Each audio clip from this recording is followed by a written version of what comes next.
అయితే last but one speech రావడం వల్ల అక్కడ కళ్యాణ్ గారు వెయిట్ చేస్తున్నారేమో అని చెప్పి నెక్స్ట్ కంటిన్యూగా పోస్ట్ ప్రొడక్షన్ టైర్డ్నెస్ వల్ల నా సినిమాకి పనిచేసిన కొంతమంది ఇంపార్టెంట్ పర్సన్స్ పేర్లు నేను చెప్పడం మర్చిపోయాను.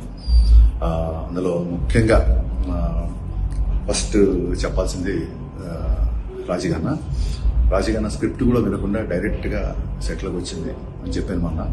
అంటే she always wanted to work with Pawan Kalyan garu. మొత్తం క్యారెక్టరేషన్ స్టోరీ అంతా చెప్పిన తర్వాత అప్పుడు తను ఫస్ట్ షాట్కి వచ్చింది. రాజీ, ఫస్ట్ హాఫ్లో you are the biggest asset to the film. మీకు కళ్యాణ్ గారికి మధ్య వచ్చే కామెడీ సీన్స్ అవన్నీ you did a marvellous job. And please ఇందాక ఈవెంట్లో కంగారులో కళ్యాణ్ గారు నెక్స్ట్ నా తర్వాత ఆయన మాట్లాడాలి కాబట్టి ఆయన వెయిట్ చేస్తున్నారు. ఆ వెయిట్ చేస్తున్న దాంట్లో నేను యాంగ్జైటీలో త్వరగా ఫినిష్ చేయాలని చెప్పి నీ పేరు చెప్పడం మర్చిపోయాను. Thank you Raji, thank you so much. అలాగే మా ట్రైలర్ టీజర్ కట్ చేసిన బాబ్జీ అండ్ రవి గైస్, ఇవాళ ట్రైలర్ ఏ రేంజ్లో పెరిగిందో నాకు తెలుసు. మీకు నేను అక్కడ స్టేజ్ మీద మీ పేరు చెప్తాం అనుకున్నా, మీ పేరు కూడా మర్చిపోయాను.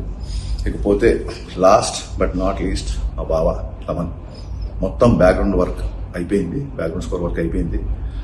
ఇంకా సేపట్లో ఓవర్సీస్కి కంటెంట్ పంపడానికి రెడీ అవుతున్నాం.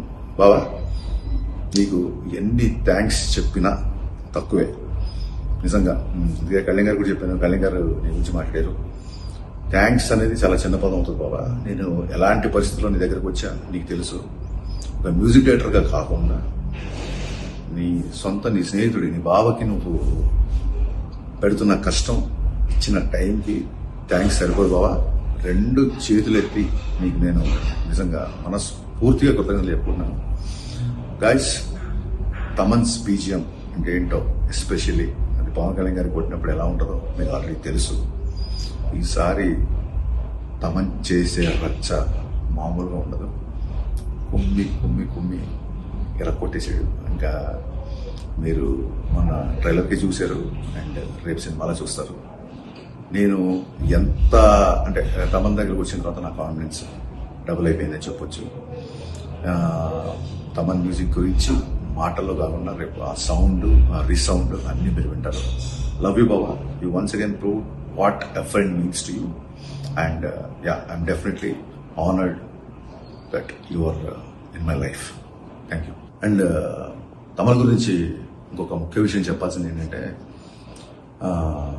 బాబా దేవి రావట్లేదు, బిజీగా ఉన్నాడు, నువ్వన్నా రా బాబా, మ్యూజిక్ డైరెక్టర్ లేకపోతే అలాగా ప్రీ రిలీజ్ ఈవెంట్కి అని నేను రిక్వెస్ట్ చేశాను. ఏమంటే, ఈ సినిమాకి మ్యూజిక్ డైరెక్టర్ దేవిశ్రీ ప్రసాద్, నేను బ్యాక్గ్రౌండ్ స్కోర్ చేస్తున్నా.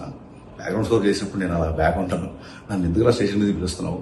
పైగా నువ్వు 26 ఉన్న సినిమా 19 తీసుకొచ్చావు, నాకు మ్యూజిక్ చేయడానికి టైం లేదు, ఇంక ఈవెంట్కి ఎక్కడ రానుకున్నాడు. ఈ యొక్క మాటతో తమన్ యొక్క సంస్కారం ఎవరెస్ట్ అంత ఎత్తి దిగింది వాళ్ళు నాకు. బాబా, నువ్వు ఒకసారి అంటుంటావు కదా, లిరిక్స్ విషయంలో నీ దగ్గర నుంచి వచ్చే కంటెంట్ నేను ఇష్టపడతాను, it's a new experience for me అని. ఇవాళ బాబా నీ సంస్కారం నుంచి, నీ మాట నుంచి, నీ బిహేవియర్ నుంచి నేను కూడా చాలా నేర్చుకుంటున్నాను. హ్యాట్స్ ఆఫ్ బాబా.